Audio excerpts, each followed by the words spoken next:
we can get good old sound bites Yeah, in the B-roll.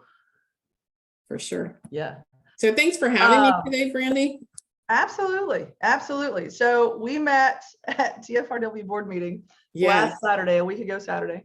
And as Catherine Engelbrett was up on at the podium, you were doing that with your head as she started talking about CISA.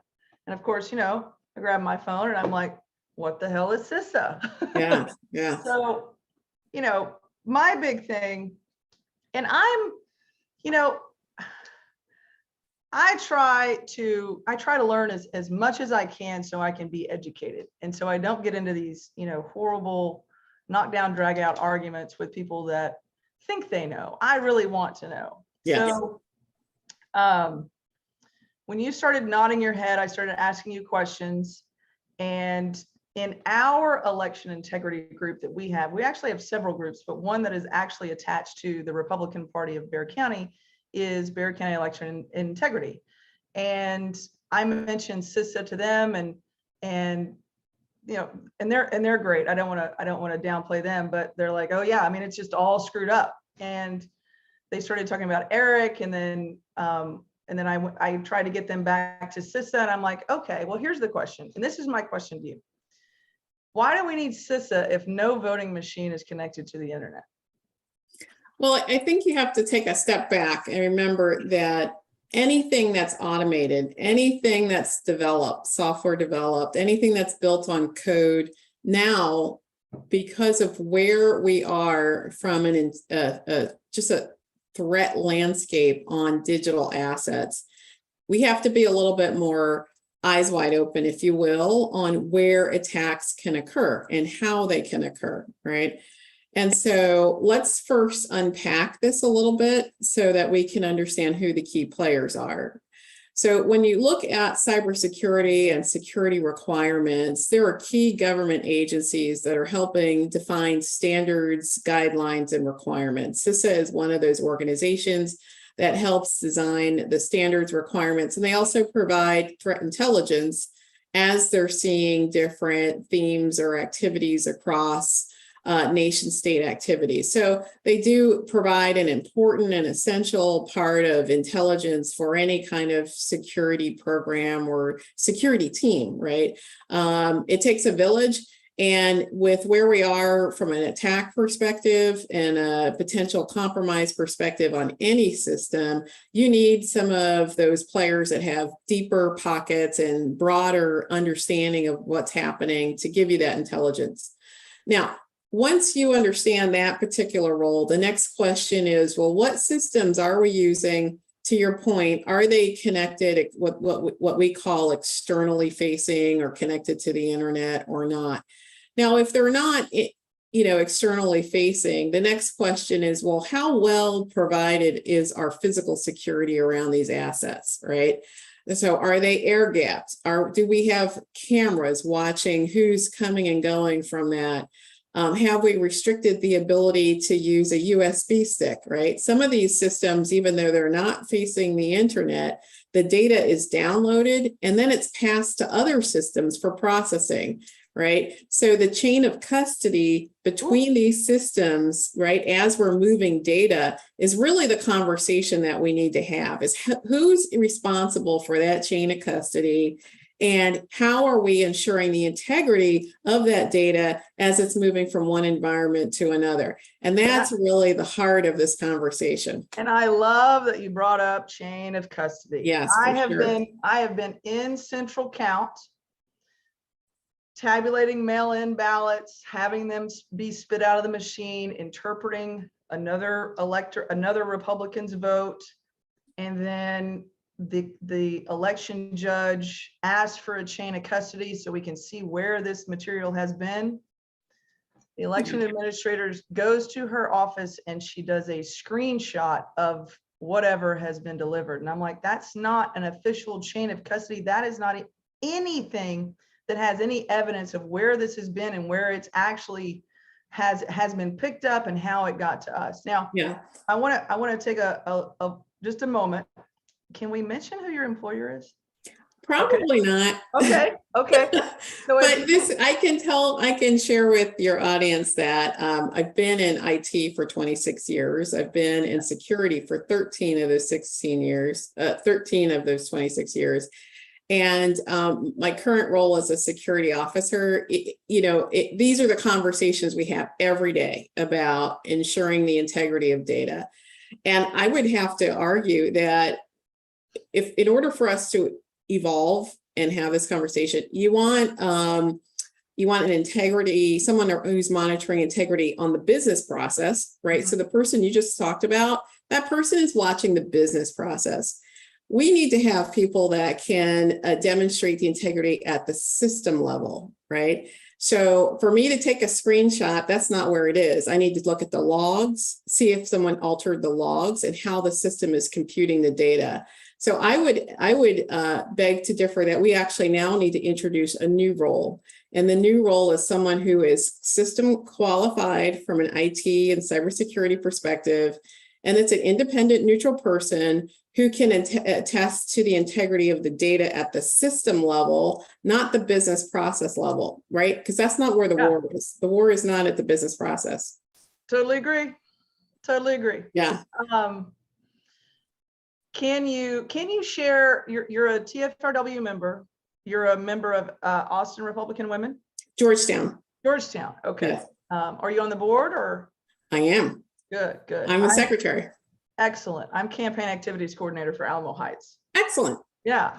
So, we get into these groups and I was actually surprised at some of the clubs, I should call them clubs, about how diligent they are and how hardworking they are and how they get into the nitty gritty that we're talking about right here. So yes, I so appreciate you taking the time for sure to take us through this, because we all want to be educated. So you mentioned that a new role. Are you working on anything that we can support, that we can advocate for with some of our local officials, some of our candidates, anything like that?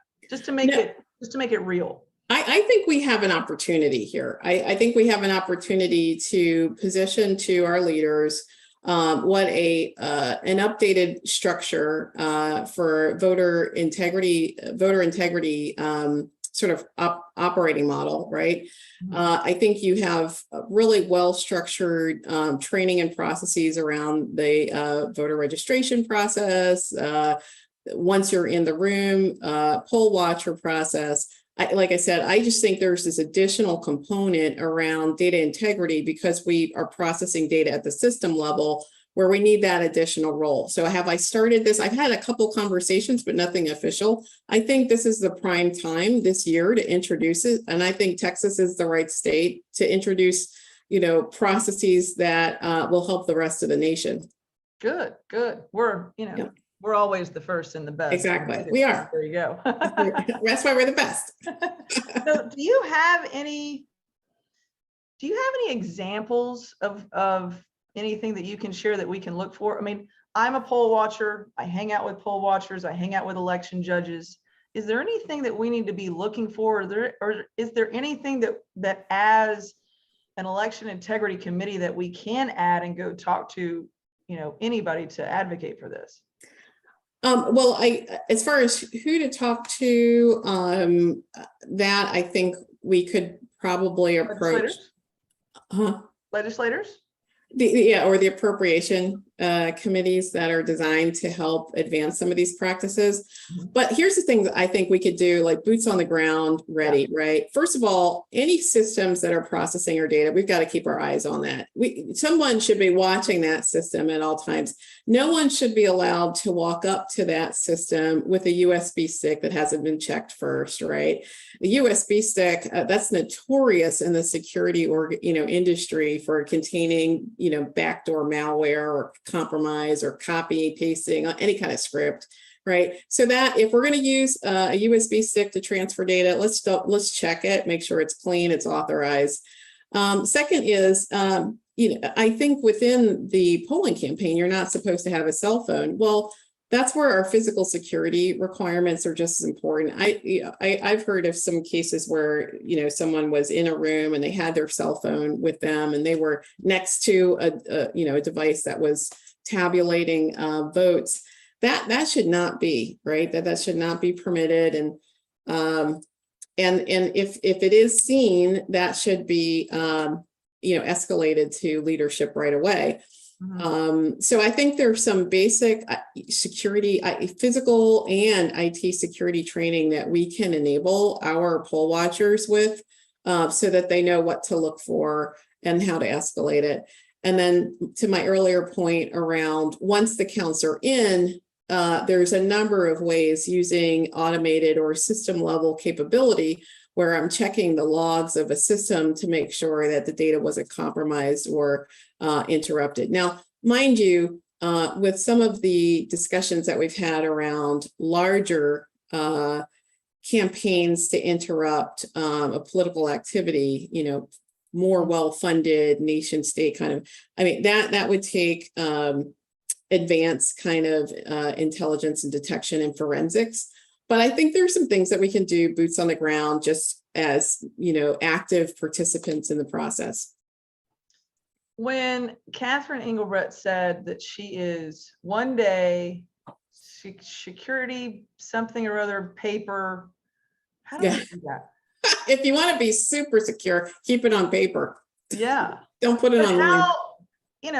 How do you, I'm always like, oh my God, we've got this Leviathan of all of this stuff. Like, how do we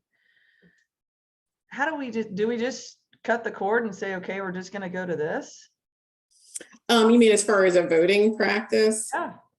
Well, I listen, I don't think we can back away from being digital. We're here now. We're not going to back away from it. I think on paper, talking about wanting to have voting completed in a week, there's only the only way that we're going to be able to do that is have it through some automated digital manner.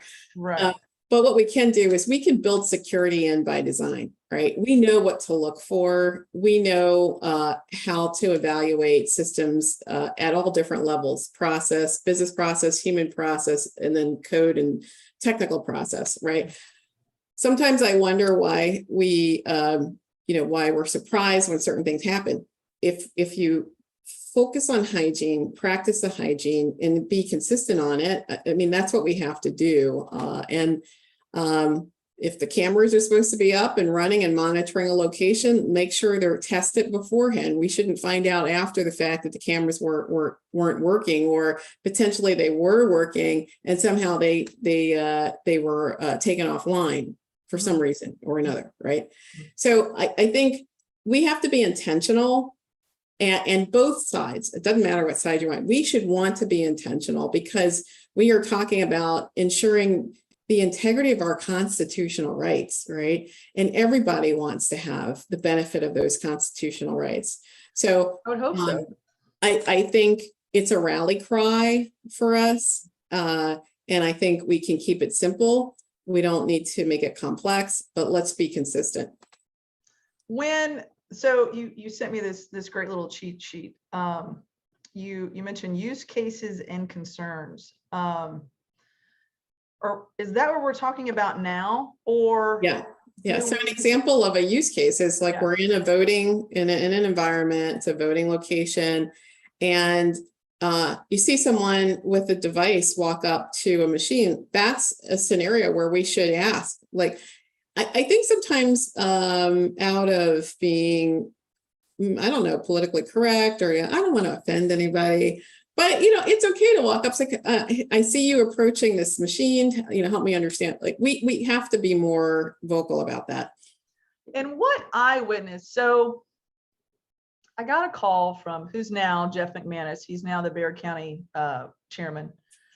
And he says, hey, Central Count needs help. I told them about you. And then I got my friend Laura, and we're like, they're lickety split. And it was amazing to me. And this happens a lot because I have this expectation, and I'm working on lowering my expectations or having no expectations. But I walk into Central Count where, I'm in the belly of the beast of everything election in Bexar County, and it is in disarray. It is unorganized. There's like papers and, just stuff laying everywhere. Not anybody is really, the best word I can say is gung-ho about making sure that this is right. And there's a standard of excellence that we're trying to hit. And I was just so surprised at the, in San Antonio, I call it manana. They're like, whatever. But that hurts me. I mean, it seriously hurts me because I'm like, I'm like into the thing, and they're like, it's no big deal. Yeah. That's what concerned me the most when I got out of there. The other thing was actually election night, and I have been debriefed, and I have given my notes on this. Was on election night, it was probably about 9 o'clock, and someone came to the door and said I needed to call my wife, and because we didn't have our phones on, and she's trying to get me, and something happened with her father, and I needed to leave. And so as I walked out the door to leave, I looked down, and on one of these small rolling filing cabinet is a USB key with a yellow tag on it, just laying there. And I'm like, I could just grab that and walk out the door with it, and no one would have ever known. And so I get Laura, and I said, tag that, make sure, get Jackie, get a technician, do something, figure out where did the key come from? Yeah. Like literally, where was it born? How did it get to that for sure. particular spot? For sure. And then my biggest, the big letdown is we do all this work, and we have all of these notes, and we have all of these, these poll watching debriefings, and you hear nothing. Go back to crickets. Yeah, you hear nothing. I think there was only one affidavit that was filled out during the election, during the primary season that I know of. And I would have thought that I would have heard more, affidavits being signed on, I saw this at the center, I saw this in the tabulation room, but that was the only real thing that I heard. So I'm so happy to get to know somebody that actually knows the ins and the outs, because I'm one of these, you can call me a tinfoil cap conspiracy theorist, but I think somehow the systems are already compromised if we don't know where they're coming from. Right. I don't think we do it enough. And you're sitting here and you're telling us we have to have more diligence in figuring out the crux of the actual systems. Right. So, going forward, what do we need to do? I mean, when we talk about the integrity of our elections, we're talking about one vote, one person, one vote. And is that particularly true in the cases that we've seen? So I'm going to unpack the conversation a little bit, because there's a lot there. So, I think when we look at, we have to elevate the understanding, the folks that work in the election room and support our election process. I think in most cases, they wouldn't be there if they didn't understand the level of importance, right? I mean, that's why they're volunteering their time without really a lot of compensation. They believe in the bigger picture. But once they're in the room, to your point, the precision, and again, this is independent, we are protecting our constitutional birthright, right? So the precision around what's my role during the time I'm in that room is going to be very important. And you see something, say something, right? That's the other thing. You see something, you say something. You don't want to wait, don't want to turn a blind eye, and I'm not saying people do that, but to your point, if you didn't hear a lot of different escalations or reports, maybe that's what's happening. But so I think we have to elevate the roles in those rooms, and and I think it goes back to training with what does watching look like now when there's the ability to compromise a vote from a digital perspective versus what was watching, or what did watching look like back then? Right. Well, paper-based, right? Yeah, I agree. I think we're still using the same, the same techniques for a new system. Yeah. So would it be, and I just thought of this, would it be wise to introduce some sort of a certification within the systems, within Dominion, and have a group of people actually go and learn how these systems are actually put together. So it is coming at us and we know exactly what we're looking for. What to look for, if a system is not supposed to be internet facing or if you see the Wi-Fi capability turned on, why does it have the Wi-Fi turned on if it's not facing the internet? Turn that puppy off. Or you see the Bluetooth capability turned off, you could pass data Bluetooth to Bluetooth and not be internet facing, right? Yeah. So turn that puppy off, right? Yeah. So I think there's just, and again, this is not a negative statement. It's just a statement around how we're evolving our practice, and we need to evolve our practice to match. We are now digital. So what am I watching? Like, what am I looking for? Mm-hmm. Or sorry, that ended a sentence in a preposition. For what do I watch? Then the other part of your question, just around what does that mean to the integrity perspective? It depends on where this attack's coming from. I mean, the landscape is so well versed. It's a business, right? It's a business. Right. And so the professionals that we're dealing with, that they are single focused, they're intentional, and it is a business. They are precise, right? And so we have to meet precision to precision, right? Can you mention any I guess players on the outside? You mean like as far as nation state concerns? I think, and again, that's why partnerships with CISA and reading their reports, they will publish reports very clearly about what to watch for. We have, publicly like label TPL white. So when the FBI issues reports or concerns, they label it available for cascade. We know that there's just been, from the recent posts from the FBI, that there's a lot of concern getting ready for the November election, for election integrity. And, I'll compile a couple links, a list of things for the reader or for your audience to read. But any one of those categories, they're well funded. They have a very single focused vision. They have a purpose and they have a mission. When you're going up against, groups with a mission, and there's a purpose behind that mission, that means you have to be very intentional, right? This is not, and sometimes I wonder if in the US we have had such a really strong, long run on our constitutional rights and everything that we rely on, and very little, unlike countries like Israel, where you have to serve in the military, but everyone serves, right? So my husband served, but I take benefit because of his time serving, right? So I think that there's sometimes a mental thought process around the precision. What does that mean to be ready, right? And I think our education system has gotten away from that. When you grow up in Texas, you take Texas history. I don't think you take Iowa history if you grow up in Iowa. I mean, maybe, but there's something to be said about having that patriotism, and what I consider to be indoctrinators today call me an indoctrinator of yesterday. And but maybe my indoctrination is better because I want the best for everybody. I want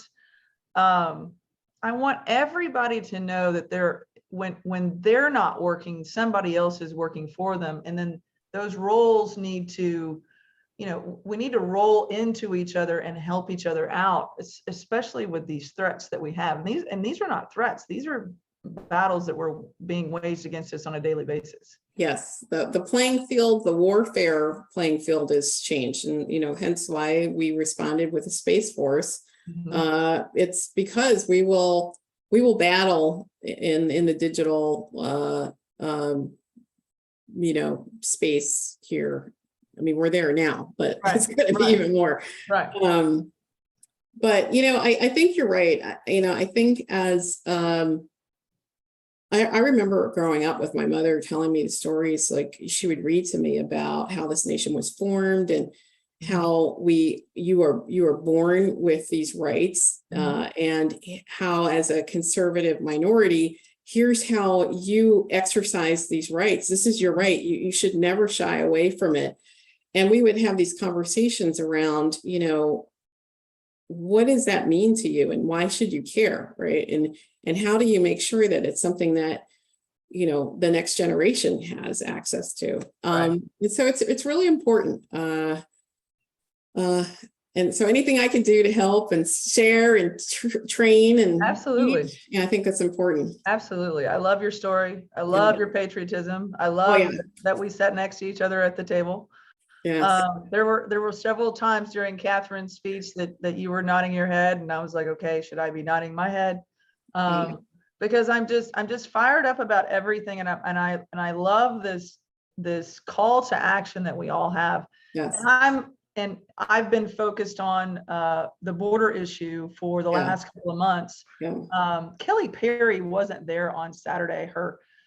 She had a little break in her schedule, but I just recently interviewed her, and she's having a border summit, a border crisis summit at the Capitol on September 7th.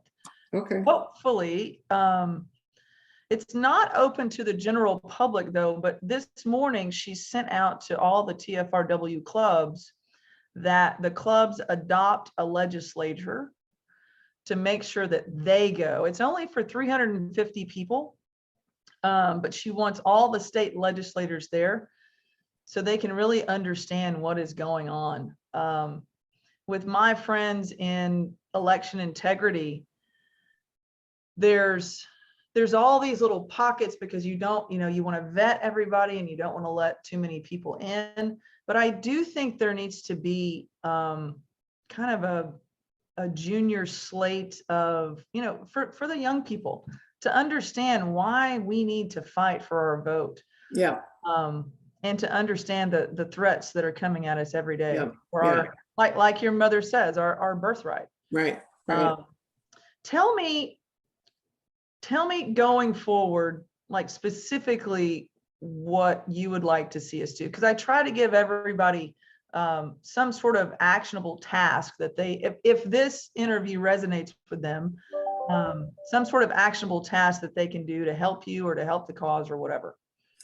Well, I think, is there anything organized to handle that? Yeah, so I think coming out of this interview, with me, I'm going to follow up with you to see how I can help materialize some of the training, right? And again, if we, to your point, if there is an overarching process that we have to have a formal submission to influence the broader process, I think subsequent to that, we can work with our election chairs, different members of when we're training, and we can maybe spread it across our Republican women's group, right? Create a quick reference guide, introduce that to the different chairs. And it's not anything that conflicts with the existing training. It's just what additional aspects of watching from a digital perspective do you need to include? Right. And I think that's, something that we need to inject into the process, but for November, because we're, it's right around the corner. Let's see what we can do. And I'm here to help. Yeah. So I guess that's the main point. That was the long answer. All right. It's okay. We'll think of something for somebody to do. Yeah, for sure. Yeah. I mean, it's funny because, this is the first, I haven't been conservative for a long time, but this is the first time I'm active, like super active, because there's so much at stake, right? There's so much at stake. Yes. And, and I'm learning along the way, and I appreciate, partnerships and just being able to get the word out there and do as much as we can and help the people that can't see what they're losing. Right. They'll see it over time. Very good point. Very good point. Yeah. Well, Beth-Anne, this has been enlightening. Thanks for having me. Absolutely. I have notes I need to study and then follow up with you. I'll send you an email. I'll send you some links. Yeah. And then let's operationalize this for sure. Awesome. And by the way, I love your energy too, because I mean, you're on it. You are on it. Thank you. Thank you. I try. Yeah. I try. Yeah. I try. All right. All right. Well, thank you very much. All right. I'll talk to you soon. I'll send you an email. Please Okay. have a All good right. day. You Bye-bye. too. Bye.